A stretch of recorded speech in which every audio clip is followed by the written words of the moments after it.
Ladies and gentlemen, it gives me great pleasure to invite on the dais Mr. Natarajan Chandrasekaran, popularly known as Chandra. He is the chairman of Tata Sons. May I request Mehul Shah to please escort him.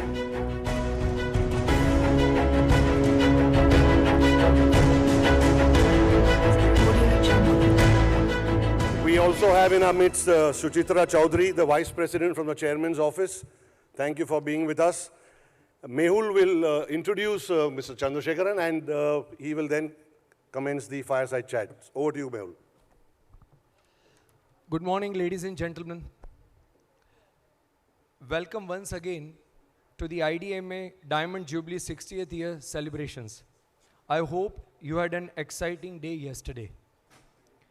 Today, Friday, April the 15th, 2022, is also packed with insightful sessions with captains of the industry, as Viranchi Bhai stated.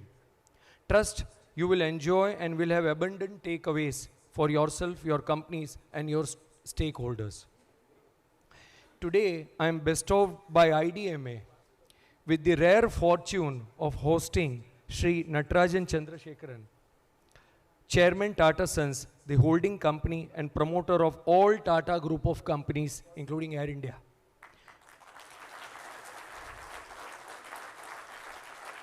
In a fireside conversation. Chandra's appointment as the chairman followed a 30-year business career at TCS, which he joined from university. I repeat, 30-year business career at TCS, which he joined from university. He rose through the ranks at TCS to become CEO and MD of the leading global IT solution and consulting firm.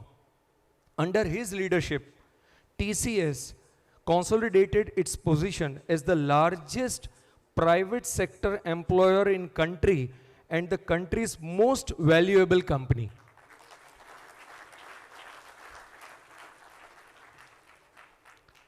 Chandra has been conferred with the Padma Bhushan, one of the highest civilian awards in India in the field of trade and industry in 2022.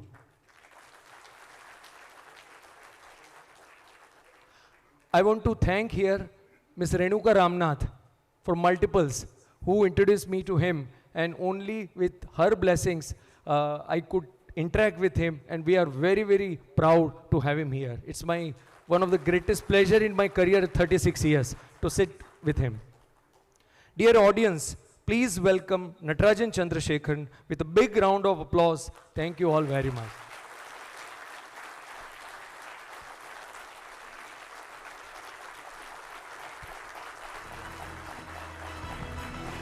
Thank you.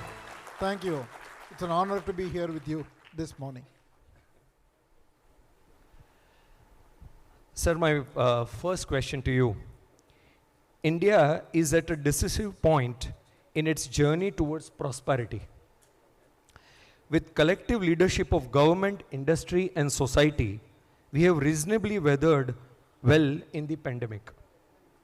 How has economic growth affected inclusion and sustainability in the past, and what impact do you see it having in the future? See, first let me start by saying that economic growth is fundamental for inclusion. If you look at our history of 75 years since independence, our population has grown from 300 million to at least 4 times. Our economy has grown probably 100 times. And we were 50%, more than 50% agricultural economy. Now it's only 20%. And our life expectancy was only 32. Our literacy rate was only 12% in 1947. I think we have made huge strides. We have grown in multiple industries. Nobody would have predicted where we will be today in those days. So there is no question, there is an enormous amount of economic activity has happened and huge amount of growth has happened. Also, even if you look at the last 10 years before the pandemic, say 2007-8 to 2018, we would have lifted about 250, 260 million people out of poverty in those 10 years. But while all this is true, we still have fundamental issues. Inequality is a major issue. Women's employment is a major issue. Access to healthcare is a major issue. Access to high quality education for rural kids and poor kids is a major issue. So just economic growth is not enough for inclusion. While we have a stupendous opportunity in this next decade, where we will certainly become the third largest economy after China and US, and also our per capita income will at least double, maybe triple. The problem that we need to solve is how do we bring equality? How do we grow in a sustainable fashion? We are the only country which has to solve the sustainability problem and at the same time lift more than 300 million people out of poverty over the next 10, 20, 30 years. So given all that, a lot of thinking needs to happen. Economic growth is a good thing, but we need to achieve that growth in a way we create jobs. We have to create 100 million jobs in the next 10 years, 1 million job a month, and we reduce the carbon footprint, and then we get more people under formal employment. 77% of our country has informal employment. So there's a lot of metrics that we need to change, but I'm very positive and bullish. Thank you very much. India's pharmaceutical industry and likewise technology industry rely on innovation and exports. How have innovation and exports helped Tata Group to grow? See, fundamentally, we have to see human resources as a strength. If you take TCS, 5 decades ago, there was no industry called IT services industry. No one knew of software services. It was all hardware. And IT services and software was seen as an art. If you went to big corporations, there will be professionals who will be doing the same thing, writing code or managing systems for 20, 30, 40 years. But what happened, what TCS could do was to bring about a concept that IT services, software services can be standardized, can be industrialized, and young people can be taught how to manage complex technology and IT systems. And later on, more entrepreneurs came, and what we have today is a software superpower in the world with almost $140 billion of exports. And huge employment, high paying jobs, and also in the process we have changed the brand of India in a very, very significant way. So if you draw parallels, pardon me for saying this, I always wonder, if this is the human capital that we have in our country, why can't we create champions, global champions in every field? Why would we not have a global accounting firm? Why would we not have a global semiconductor company? Every semiconductor company design is happening in Hyderabad and Bangalore. Why would we not have a very large global player in process industry? See, wherever there is a lot of R&D is required, design is required, human talent is required, we have enormous potential. And I think it is possible. One is the mindset, second is innovation. Innovation to think differently. If the thought of industrializing the software by coming up with processes by which complex IT systems can be demystified and young educated graduates can handle that, then we wouldn't have created an industry. We would have missed the bus completely. So I feel that there is enormous opportunity. Thank you. Tata Sons is revered for its employees' culture, and Tata Group companies have been aspirational workplaces across generations. How Tata Group differentiates amongst others in the industry titans on recruiting the best talent? See, I have not worked elsewhere, so I can't compare, but I can tell you what we do and what I believe in. See, I think talent is a tough question. I think most people just think that hiring the best talent solves the problem. It hardly does. To my mind, there are three dimensions. One is a culture towards talent where the talent is hugely respected. A talent is hugely empowered. And talent and people are held accountable for performance. The three go together. It's very easy to get into a culture where the empowerment is taken away. And very easy to get into a culture where they are not respected. People are seen as resources. And that creates problem. Second, you need processes and systems, not only to hire the best talent.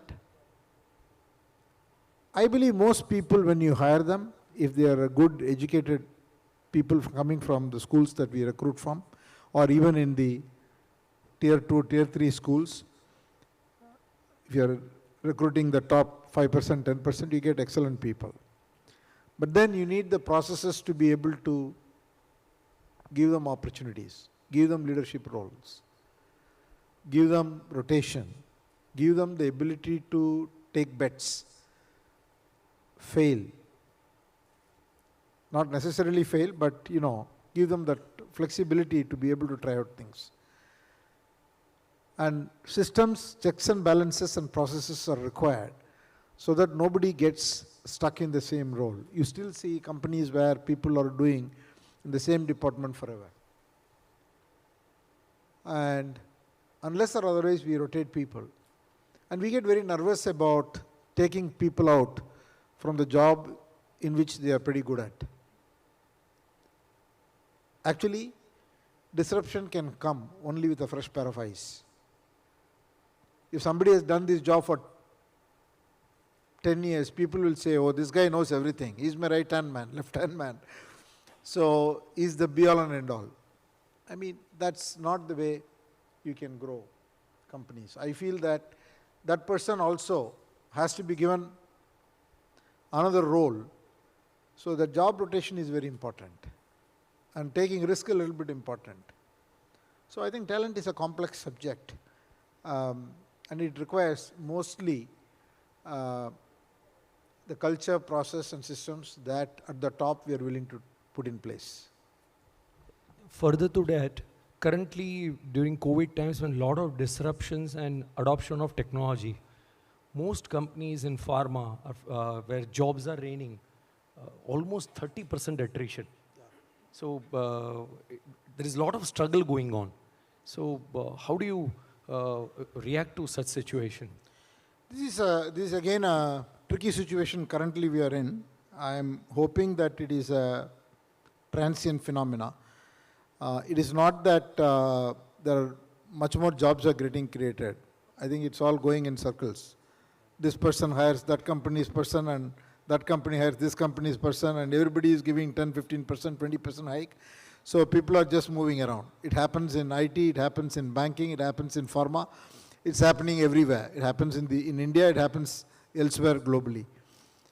And this has to stop, and this will stop. I do not believe that this will continue. But there is a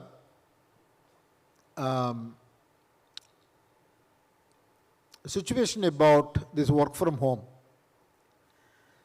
And people have to come back to work.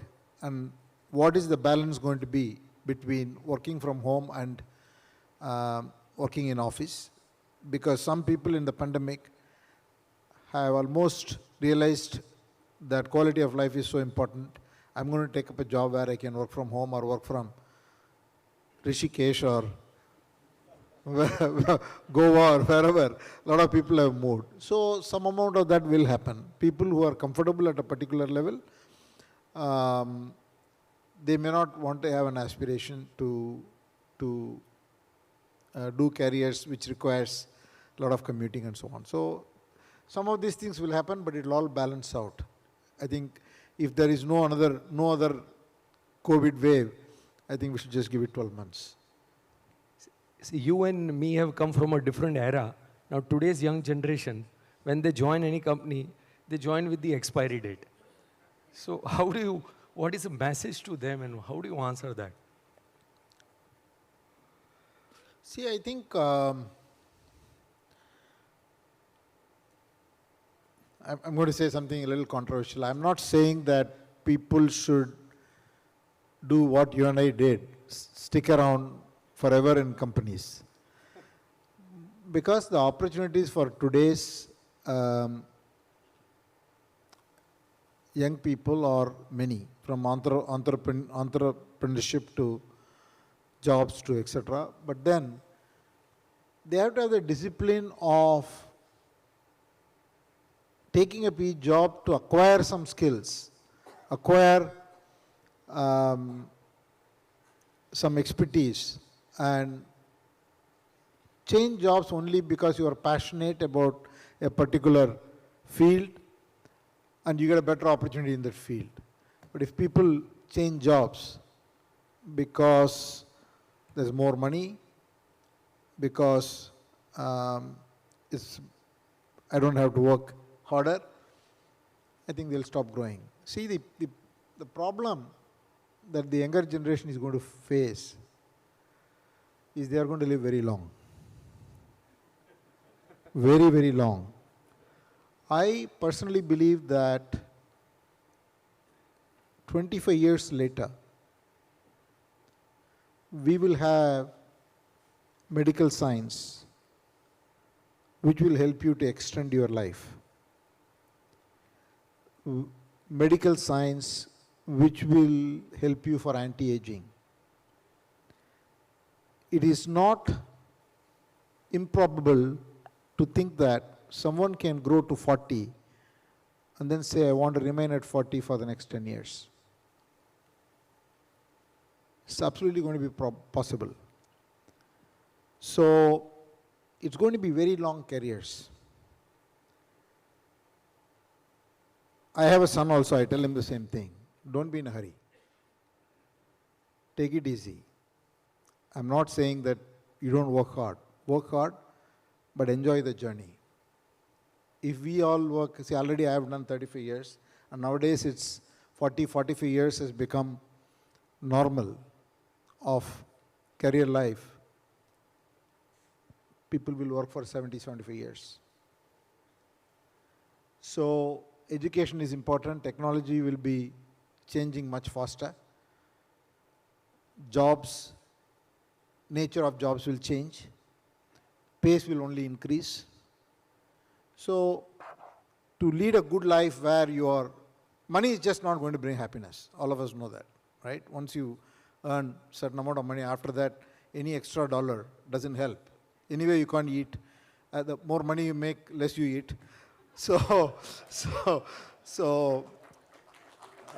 Given all that, the quality of life matters, but quality of intellect matters much more. So they have to really invest in learning, continuous learning. There are so many exciting stuff that's going to happen in biopharma, healthcare, materials, electronics, um, so many different industries, so many different possibilities, quantum computing.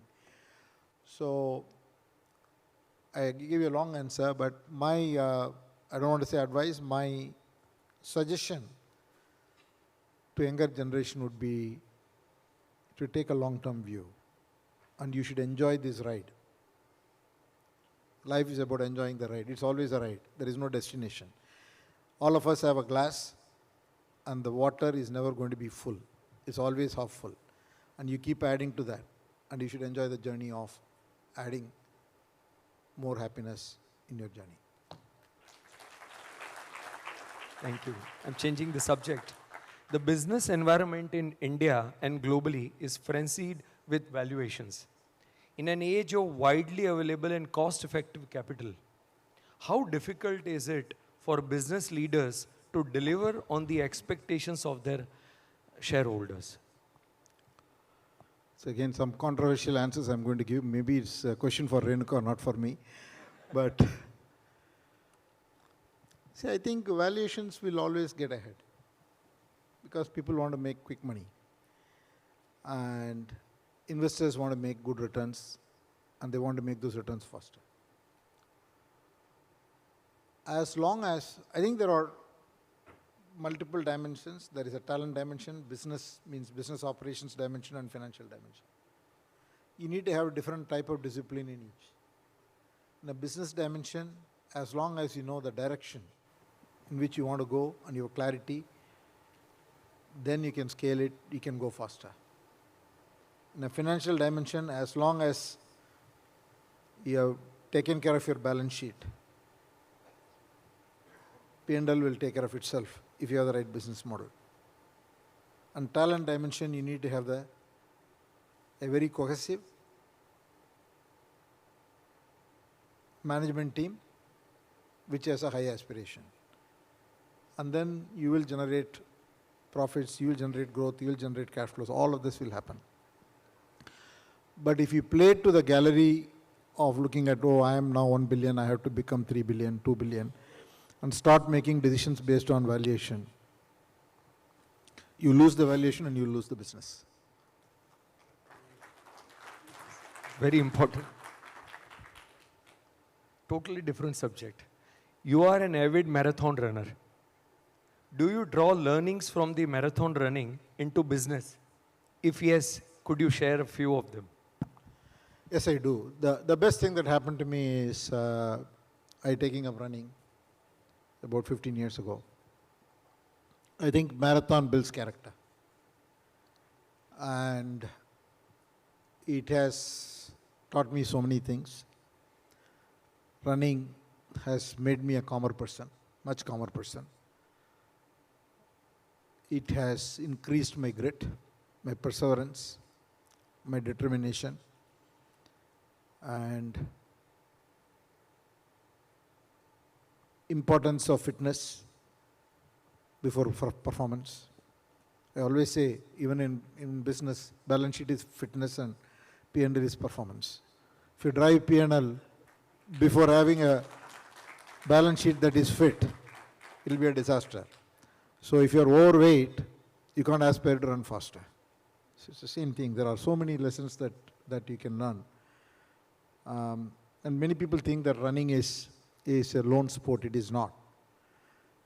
A marathon running, anyone who runs a marathon will know after 30 kilometers you are running with your mind. The only reason you are running is there are another 40,000 people, 50,000 people running around you. And it is just that support that takes you through. Otherwise, after 32 kilometers, everyone will give up. So it's a team sport. You depend on other people. So I think, for that matter, I think any sports builds character. Excellent. I'm sure many of them will start running. No. Right. What are the technology, social and economic pivots you envisage that will change the way we live, work and engage with each other? See, we are at a inflection point. While the pandemic disrupted our lives, brought the world economy to a halt within a week, the pandemic also forced certain key trends for the future. I believe the whole COVID-19 experience accelerated the adoption of digital technology by 10 years. And to my mind, every business, whether you are a services business or industrial business, B2B business, B2C business, have to worry about data. Value creation will come only when you know data about your business. Whether it is through sales data, consumer data, machine data, IoT data, there will be a chip everywhere. And understanding what is the data that drives your business and getting insights is what will create value. Second, sustainability will be accelerated at a much faster pace than we think. Every deadline that it's like a train that's coming from both sides. We are going faster towards net zero, but the deadline for net zero will keep coming forward. Not because the governments want to do, but because there will be social pressure. We will see more events, catastrophes over the next 2-3 decades because of carbon. And every time that happens, that will bring forward the date. The third is geopolitics. There is a role for China, there is a role for US, they are all recalibrating. There is a special role for India. I truly believe the global supply chain, which is totally focused on China, will have an alternative. I call this the India Plus.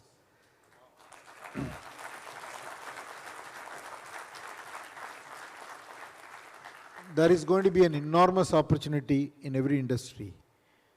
We will have a semiconductor ecosystem, we'll have a battery ecosystem, we'll have a telecom infrastructure ecosystem, we'll have an electronics ecosystem, we will have a chemicals ecosystem. Every single area, there will be an opportunity. And this will happen in this next 10 years. And it is upon us to think differently and make this happen. This is a one-time opportunity. This opportunity shouldn't be missed. And as I said in the beginning, this has to be achieved with very careful consideration of solving the inequality problem, creating jobs, and creating a balanced society, solving the digital divide, and creating, most importantly, two fundamental things: access to education, access to healthcare for rural people and poor children. If we do it the wrong way, our problem will be bigger. We can't increase the inequality because the economy is going to grow. Thank you. Finally, what are your 2 cents for people to live a fulfilling, prosperous, yet conscious life? I don't know, I think Swamiji will be much better to answer this question, but I will just say, I think happiness is important. Happiness is state of mind. Whatever we do, we should do those things which brings that happiness. It's easier said than done. And many people think that being aggressive, being competitive means that you cannot be happy. Or when you say that you have to be happy and you have to be calm, you are saying that you don't be aggressive or don't be aspirational. That's not true. Your heart tells you what you're doing is right or wrong. It always knows. And the only other thing I would say is that we are always around people. Our productivity and our success will increase if we can make a small impact every single day on somebody he work with, somebody, it could be anybody, it need not be intellectuals, it can be your office staff, it could be your driver, it could be somebody big as a big leader, doesn't matter. I think if we can integrate in an ecosystem where we are positively making an impact to make somebody else's job easier, then your ecosystem, the whole thing lifts up. And your performance goes up and you are also happy. I don't know, maybe it's a complex answer, but I feel happiness is important and making an impact in whatever you do is very important. These two, I would say, are fundamental. Thank you very, very much. Viranchi bhai, Mahesh bhai, we can have 1 or 2 questions. Just 2 questions.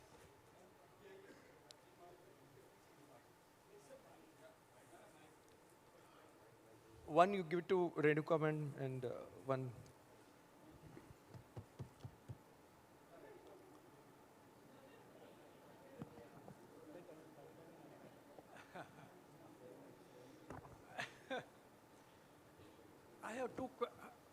I have two questions.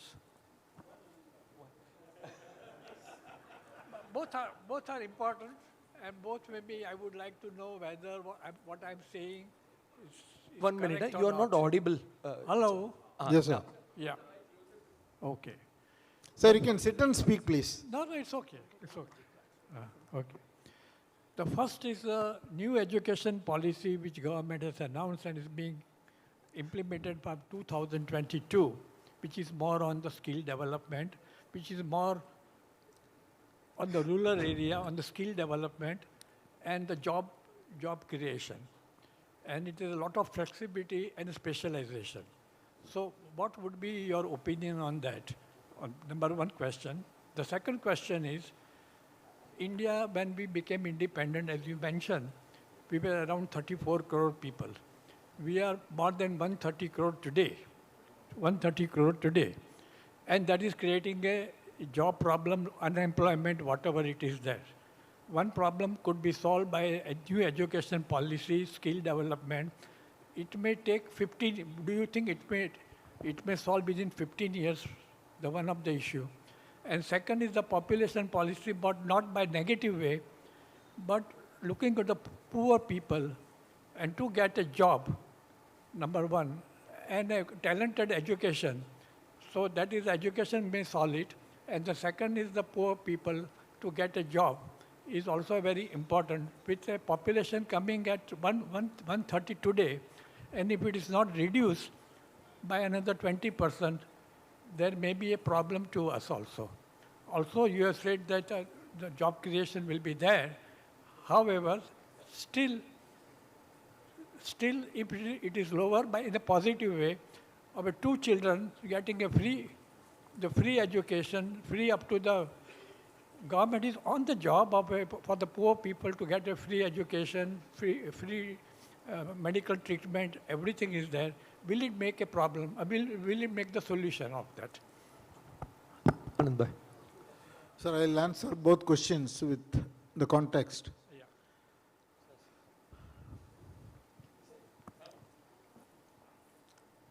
Sir, we have a very young population.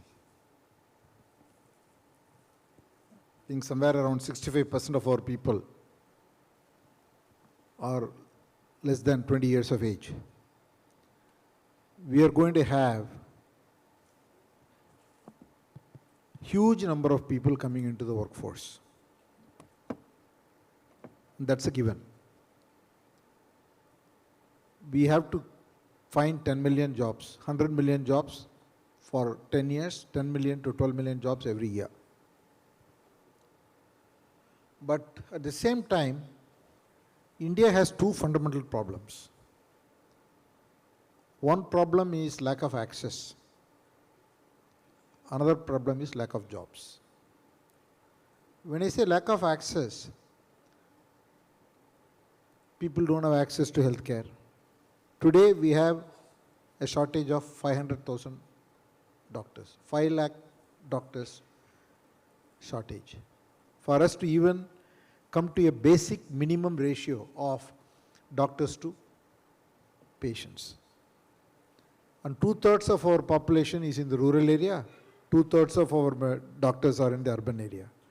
So if you look at the access in the rural area, it's a disaster. Same problem in teachers. We have an estimated shortage of more than 4 lakh teachers.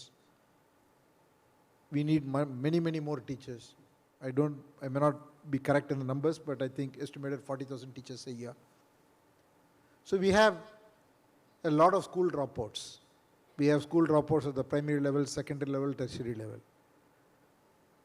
And everybody goes through a certain type of education because in India they think that's what they should do. It's not skill-based education.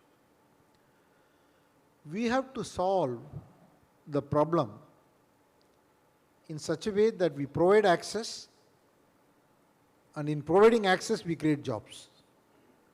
So the two problems cannot be solved independently. We are trying to solve the access problem this way and the employment problem this way.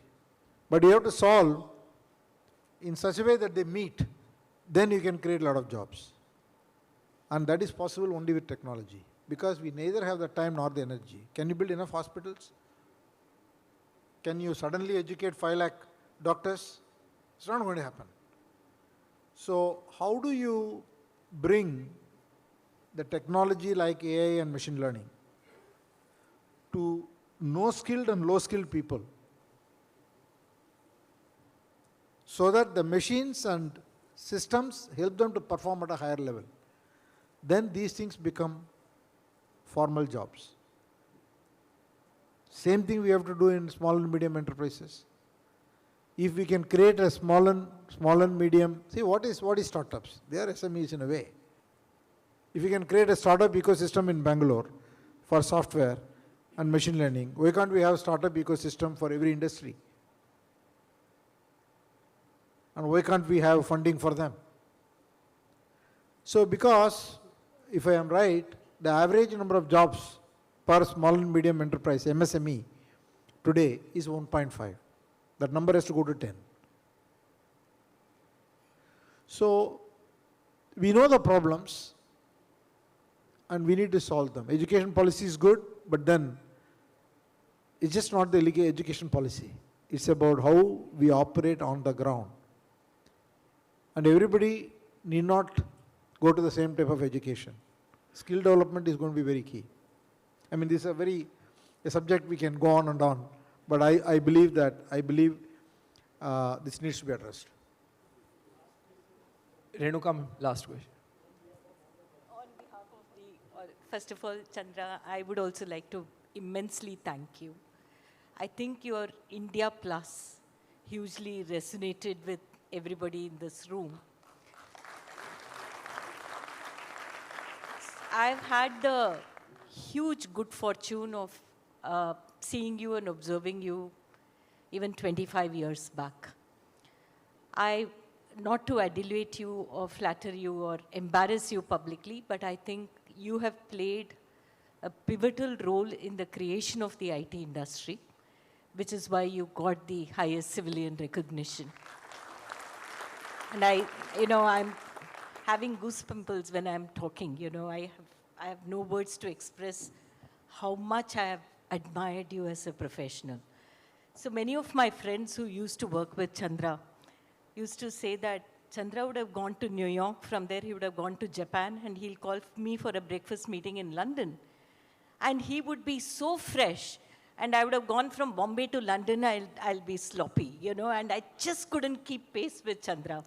That's the kind of energy you brought to TCS. I've seen you long before you became a CEO. How did you arouse that passion in you to see a great purpose in building that IT industry?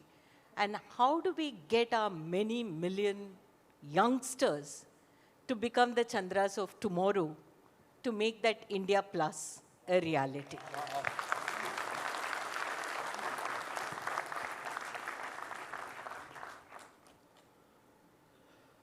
See, I have been very fortunate because since the day I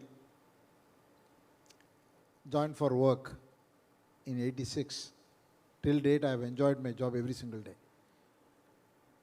And I have never had a dull moment. And for that I have to count my blessings. I think the people in this room are all entrepreneurs and risk takers. If we have to realize the India Plus, we have to create the ecosystem to encourage younger people to creating businesses across all these industries. Huge opportunity, I'm telling you, huge opportunity. Every single industry is going to create, because we know, you take batteries, the world is dependent on China. Some chemicals, the world is fully dependent on China. To the extent that 90% is sourced from there. You take polysilicons, dependent on one country. Same thing in some other country, Taiwan. So there are countries which have invested time and energy and created this. But you take any high-tech industry, a lot of Indians working there. And it will be more true in the coming years with the age profile we have. Again, I may be wrong with the numbers. I think every third person will be an Indian. Or every fourth person will be an Indian. That's the kind of talent that's going to be available. So how do we systematically invest in their training? And how do we promote entrepreneurship? How do we create the ecosystem? As I said, why should there be ecosystem only for software? Why shouldn't there be ecosystem for other industries? Ecosystem meaning from funding to academic partnerships to the whole thing that makes this whole thing work. I think that's what we have to do, and I think people are bright. Today's younger people are very bright. They have a high aspiration. And we should remove the stigma of failure. Yes, we have to be careful about cash flows, but at the same time, we have to take risk.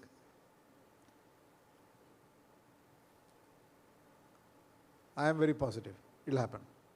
Thank you. Great note. Thank you very, very much.